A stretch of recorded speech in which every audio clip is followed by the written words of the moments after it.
Hello. I'm here to dispel some nasty lies that some people want to tell to make themselves look like they're the savior of the world when that couldn't be further from the truth. And they know that it's not true. Um, it has to do with summer. Was it summer before last, or maybe it was summer before last, I think. Um, that I spent a period of time in the summer where I was between, homes, and I didn't want to lose my pets.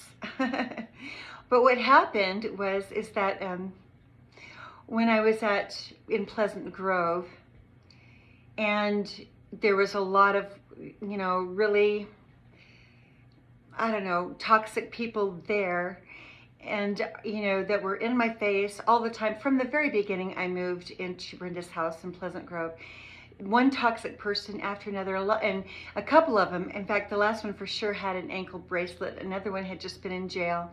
And so the environment was already really toxic. In fact, from the very moment that I even got there, there was some lady named Rose that was an incredible bully, just really, and I wasn't used to that. I had, my employer had just recently died that I was a caregiver for. And, and I won't fill you in all the details, but I had told Brenda, it was after I had called the city of Pleasant Grove because the circuit breakers kept popping off, and Brenda would tell us, that the circuit breaker box itself was getting really hot, and then it would turn off. Well, we weren't really doing that much. I mean, she was saying you can't run the washer and the dryer at the same time, which was really weird because we'd had up to a certain point, and then all of a sudden that was happening. But we weren't even doing that, and the lights just kept coming off. And she'd say, well, we got to wait for the circuit breaker to cool down.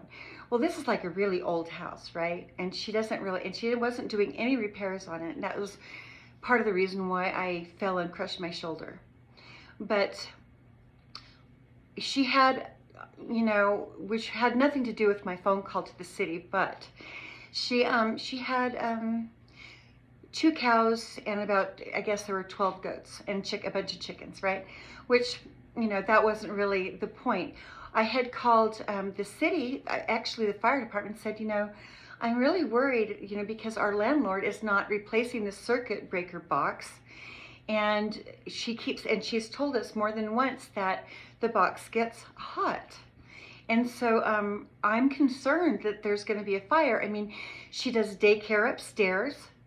She's got, I guess there were about 5 renters in the basement, 5 or 6, because she'd let this guy come in with his daughter, and then he brought his girlfriend and her son, and then she had Cheryl and me. So yeah, there were 6 of us. But, and Cheryl had already told Brenda that she was leaving. I told Brenda I was too, but I didn't give a date. I never gave a date. I told her I was looking. And so the pressure was on because this David guy brought these other people in while Cheryl and I were still there, pushing us out, taking over the bathrooms. There's only one really crappy bathroom, and they would stay in there forever. So if you had to go to the bathroom, they wouldn't hurry to let you out and go in.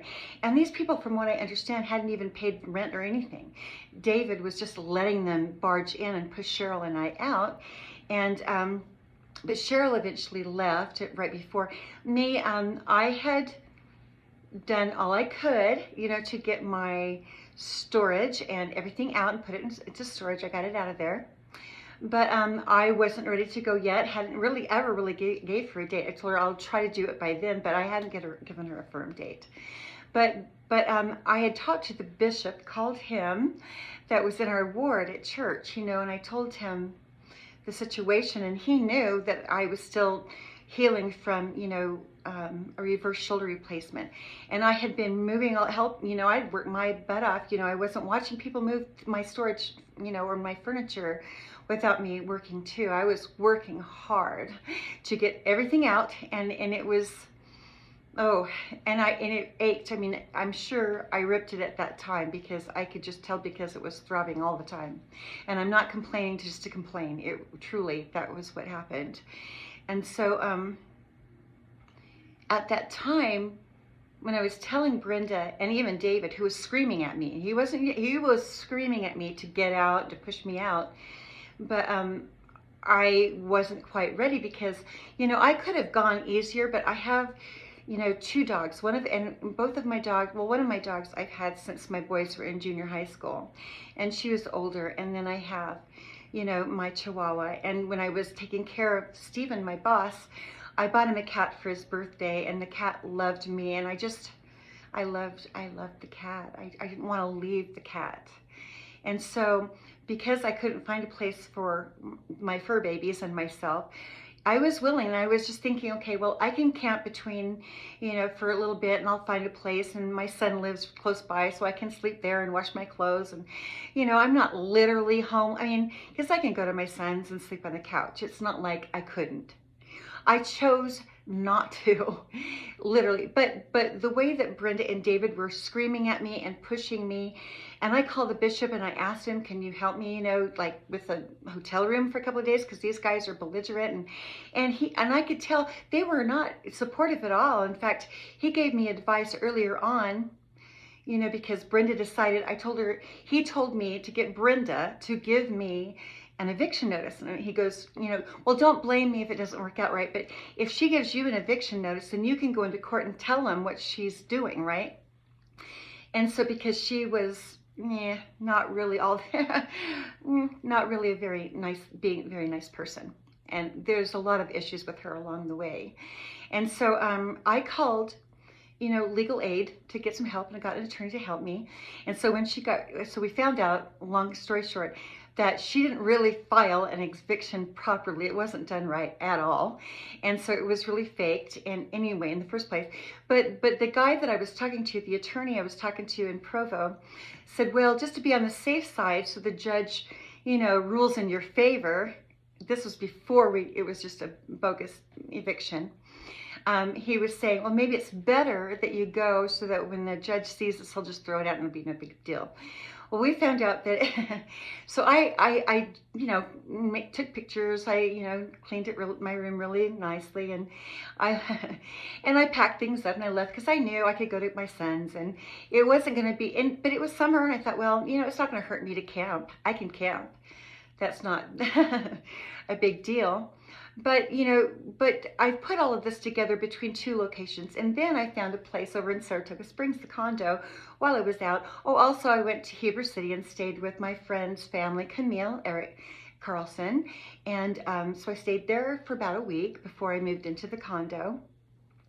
Because she already had dogs, and so it wasn't a big deal to bring my little fur kids there.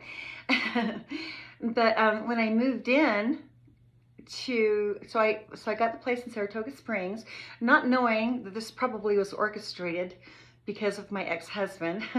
But I figured, but as we went along and we investigated, and as I was investigating, because I knew that the people from Star Maker were bullying me and were stalking me on YouTube, were really, going out of their way. A bunch of people just, to try to keep me shadow banned so that nobody would see me or hear me. And, but all of this, but I saw my sister online. I blocked them because I knew something fishy was going on, and and they told me about this Vicky that was one of my dad's kids that we never knew about, but they obviously knew about her for a really long time. Why didn't they tell me? I don't know. And then, cousins from Alabama coming up that, would normally have wanted to see me. But I knew, so I was investigating this from the very beginning, and I won't go into every little detail of what I know. However, but when I was in the house at Saratoga Springs, I had over the summertime just told people, I had first come up with this thing that just hit me really hard, just like Happy Valley is the Truman Show. It's not what it seems, And I got that really strongly when my family was being weird and everybody was acting certain. Like, wait a minute. And so when I said that, I wasn't making any kind of prophecy as far as I was concerned. I just said, Happy Valley is the Truman Show. And then later on, because I am very sensitive, and because I really did, I really, in 2000, 14, I was diagnosed with breast cancer. It was stage 3 at that time. And I had gone through all the surgery. I mean, well, lots of surgery up front, and then I had the chemo and radiation. And then after all that was done, you know, I went and stayed with my brother. I was having, you know, surgeries every 3 months. It was something, you know, I had to have, you know, and then the surgeries were not working out, you know, something would happen and I would have to go back in and they would have to fix something. And so there was like a bazillion surgeries that I had, like in 2015. And then my brother and his wife at the time, they were like really bullies. They were not really helpful after surgeries. They weren't. And I don't want to go in there and be bashing people and all that, but they know what they were like and they know what they did. And when I ended up getting a job. They were really pressuring me to get a job. And so I did. And I was coming home from that job and I don't know. I'm kind of switching stories up. I can go into that story later.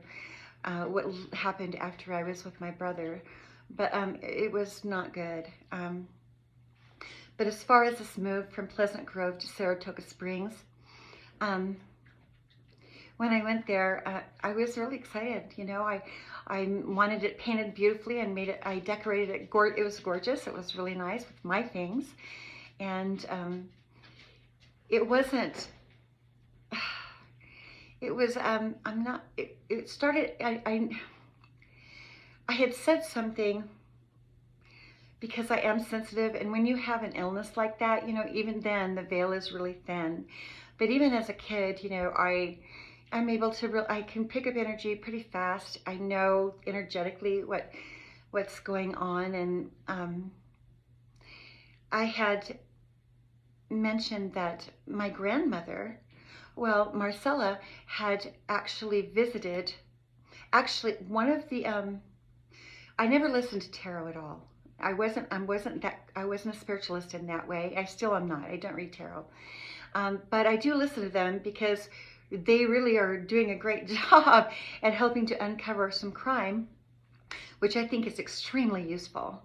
And so I don't judge them at all. Not, in fact, I think that they're needed more so in this time of the world than ever before. I'm pretty sure. You know, there are ones that are not on board with really the truth. There's some that are low vibrational, and they don't really come off respectfully.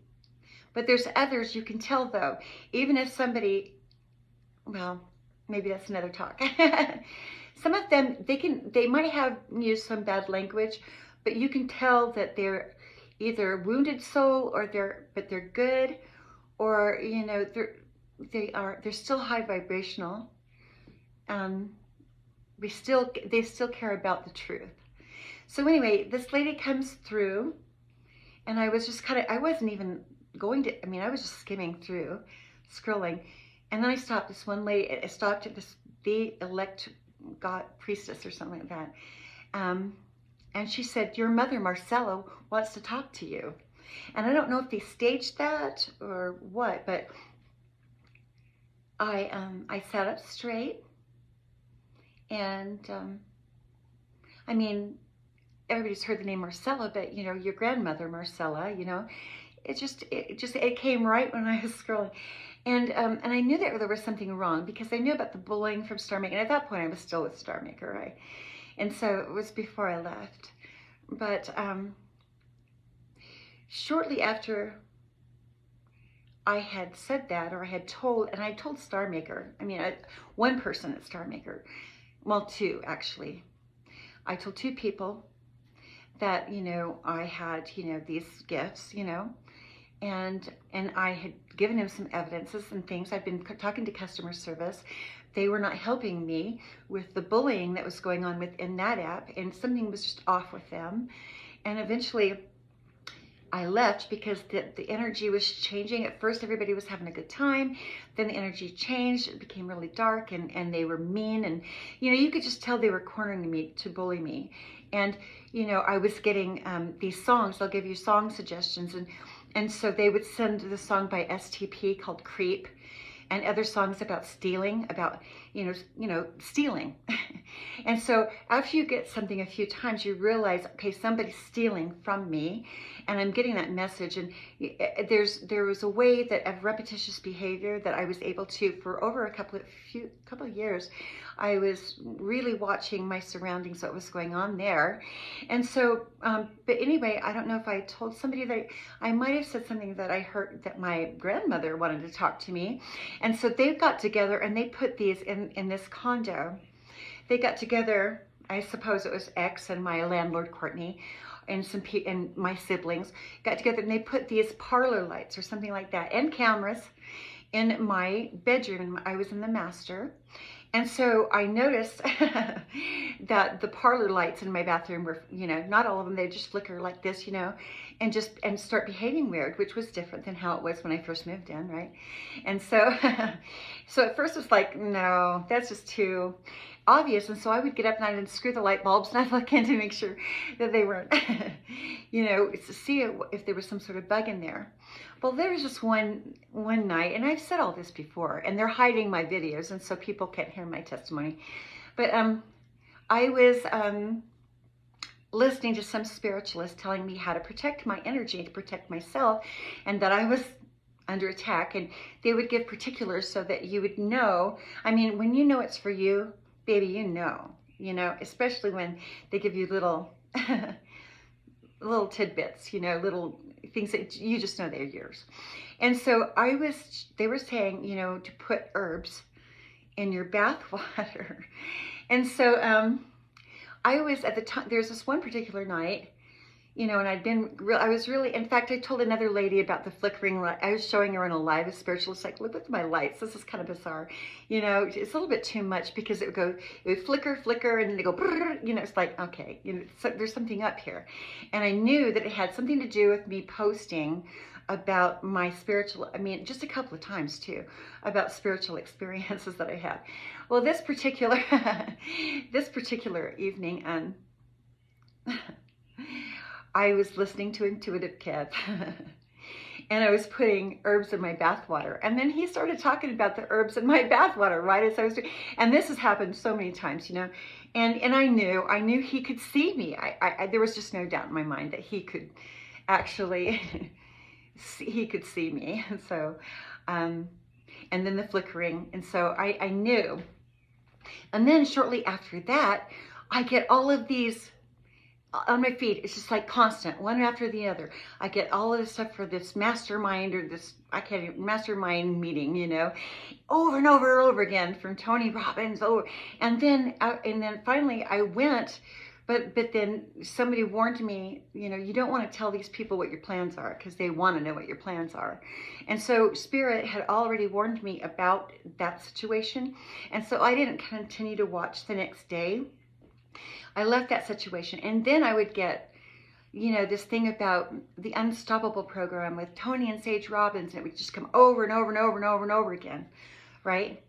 And so they would come, so I went and I watched it, and then I started putting two and two together, because they were watching homeless people, alcoholic drug addicts, that were going through something, that were homeless, and then they would go out there and pretend to rehabilitate them. Well, maybe they did rehabilitate them. I don't know what their story is. But it really exploited them to make themselves look good.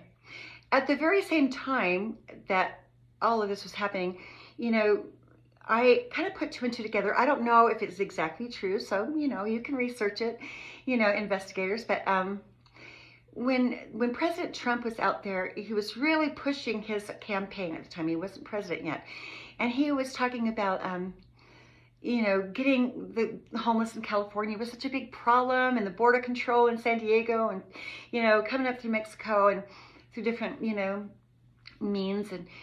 And this, along with the Unstoppable, Spirit told me there's something going on here between this campaign and what Tony Robbins is doing.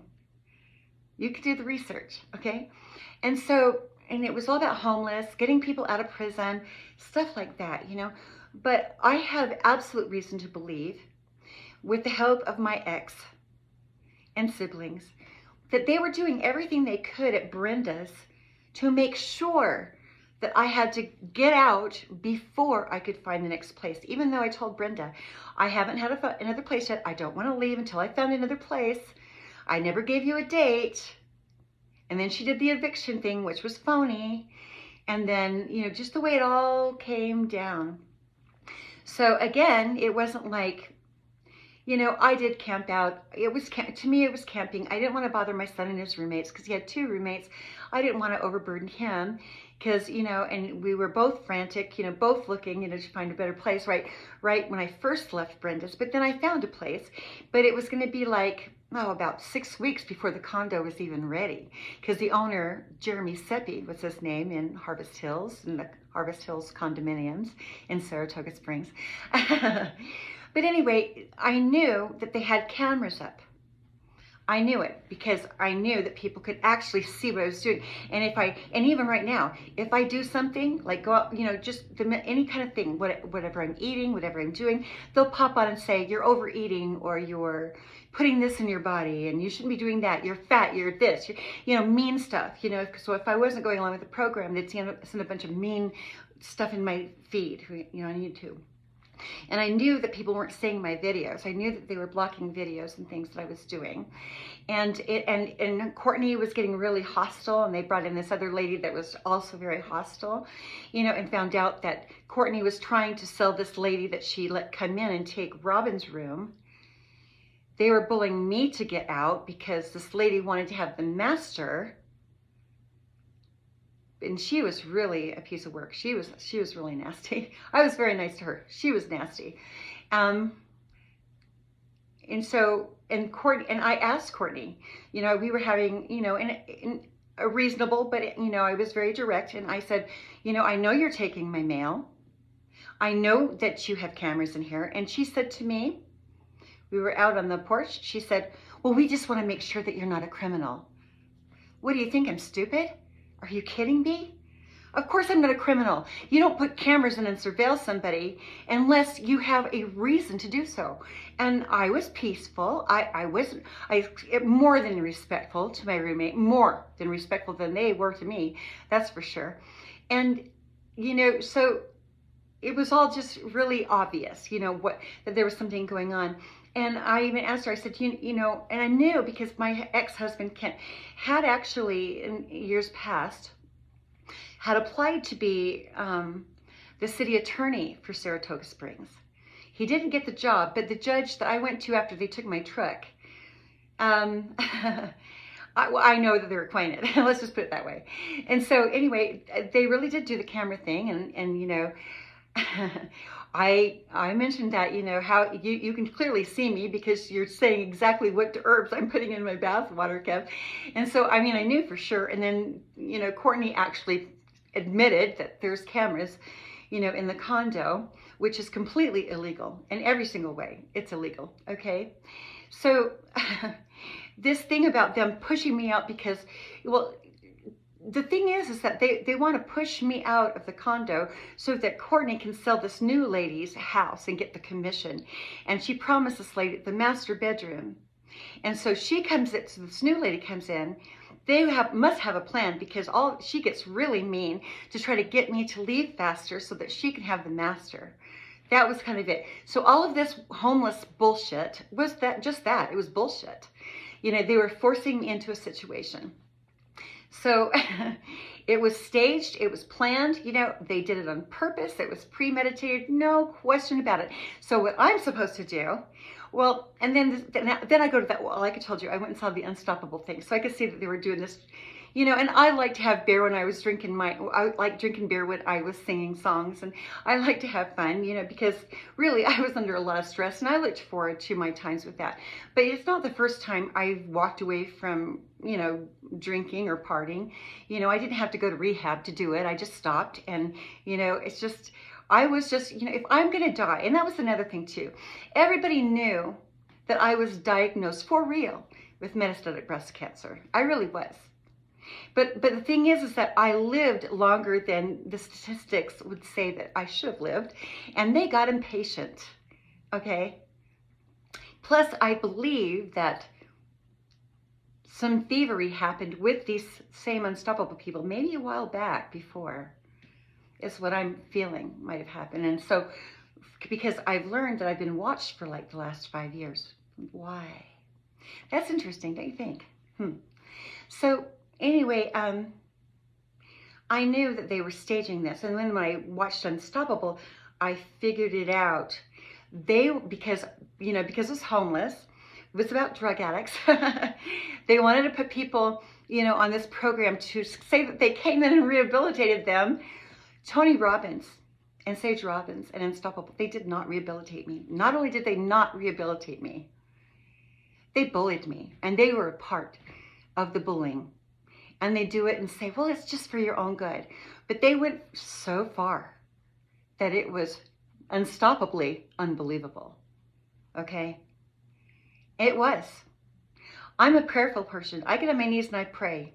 I don't have my gifts from Tony Robbins. I have my gifts from me, from Heavenly Father. He's the one that gave them to me.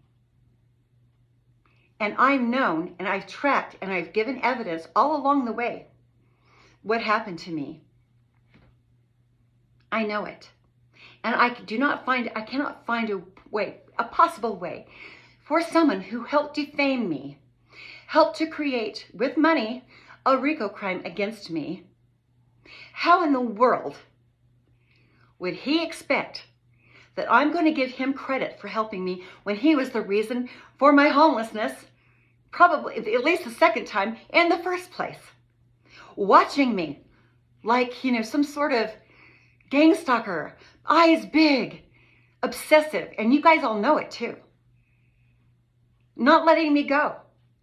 Still right now having readers talk about how they helped me from homelessness, that they've got a camera footage of people coming up to give me food in the park, right? Because I was staying at the park one night. And I told the people, I'm not really homeless. I'm just waiting for my condo to get ready. But they were so nice to give me food. That was great. Okay, that was the sweetest thing. I really appreciated it. And I was running out of money because, it costs a lot to keep your truck running in the AC in July, But I was waiting for my condo, and it was before I went to stay at Heber. My son was, a few miles away. Totally could go stay there, shower, wash clothes there, It wasn't like your typical, I wasn't a homeless drunken bum. Let's just put it that way. They wanted to paint me as a homeless drunken bum for their unstoppable program, so that Tony can legally prove to somebody that he rehabilitated me when he absolutely had nothing to do with anything with me at all. He has nothing to do with me other than he's stealing from me. I know it, okay? This is what happened. It's what happened. I was never rehabilitated by Tony Robbins and Sage Robbins. No, it's not true. It was a setup. And not only that, they had no intention of me winning anything, because they had to pick me up at the end of the programming because I had figured some things out and they got worried. And so they had to pretend like that's what they were doing for me to cover up the fact that they were stealing from me and had no intention of actually helping me at all. I wasn't receiving my mail. I was told by the DMV that they had sent me a notice that something was wrong, that my registration had been canceled. But I never got that. I never got it. I never had a chance to correct the situation. And because, I believed, I was diagnosed by more than one oncologist about about the metastatic breast cancer, okay? That was the real deal, unless the doctors all got together and decided to lie to me. Okay? So, I don't know why. I think singing kept me alive, because I love to sing. Singing kept me alive. Heavenly Father had a reason to keep me alive, probably to catch you people, because he wanted me to have the truth that he loves me. He did this to catch you, and because he loves me enough to save me. If anybody saved me, it wasn't Tony Robbins. It was a spirit. It was God. I know that with no question in my mind. And I know for a fact that because I was after the regular programming of the unstoppable homelessness thing, that this whole thing was boiling down to saving homeless and getting them off, drugs and alcohol. That was what the whole scam was. But I don't really fall in their category just because they want to make me look like a homeless bum. Okay? You can't do that to me. I'm not going along with it. You lied. I was bullied by Brenda and David to leave. And then after talking to the lawyer, I followed his advice, to make sure that, go ahead and go just in case. And so the judge will just, because you don't want to have an eviction on your record or anything like that, but which I didn't deserve anyway. So I just followed advice and went ahead and went, and I made the best of it. And then I found a place and I was just waiting for it to come open. And so if somebody came to give me food, that was great. It was really sweet of her. But I told these people, well, I'm just waiting for the condo to come open and I can't afford to stay in a motel every night. Can you, as expensive as hotel and motels are, can you afford to stay in one every night until it comes open? And my son was under pressure because he had 2 roommates. We didn't want to overwhelm them. There was reasons for it. And my son was really upset because my siblings knew, but they didn't want to, they did absolutely nothing. I mean, we had to actually say something to them, but my son was like, what the hell's wrong with your family? It's just like, this is ridiculous. Well, now we know because they were, pushing me out of any kind of a living space. Checked my mail, so I couldn't fix the problem with the DMV. Had a tracker on my truck, so they would know when I was out, which I'd never go very far. I was doing a video. They pull me over. They take the truck. Before I could get the truck out of the impound, Kent and his people had already taken it and wrecked it. And I'm getting all these calls from, insurance people saying, to call them because I was in a wreck, in the last year or so, but I wasn't. I mean, a few years back I was, but this was more recent. And so they took my truck and they wrecked it. Somebody hit them or, and they didn't take my name off the information, off the registration. They didn't. They kept it as if it was me and then got in a wreck as if it was me. When they took my truck to the impound, I guess it would be like, Bluffdale or Draper somewhere, it was Dwayne's, something like that. It starts with a D, Dwayne's, where the police impound is over in Bluffdale. But and so I went and talked to the judge, told him what I knew was going on. And then when I came back to talk to him, they had taken the truck. Here I was trying to get the truck back and work out a situation where I could afford to get the truck back out of the impound. But by the time I went to go get the truck was already gone. Cameron and I, we go to the DMV. They hadn't shut me down. They still had my name on the records. It's like, why does DMV still have my name on the registration, only for me, when I knew by that time that the truck had already been taken by somebody else? You see where I'm going? The DMV has a record of me, but the truck has been sold. It wasn't me. I wasn't in a car wreck. They took my truck. They didn't change my name. Okay, this was all a setup to make me look like Tony is the king of the world, and yeah, but no, that's not what happened. It was a scam because they were trying to steal my money, divvying it out to different winners. Prove me wrong. Show me, because I know what I'm talking about, and you know I do, and that's a fact. I hope you have a very nice evening.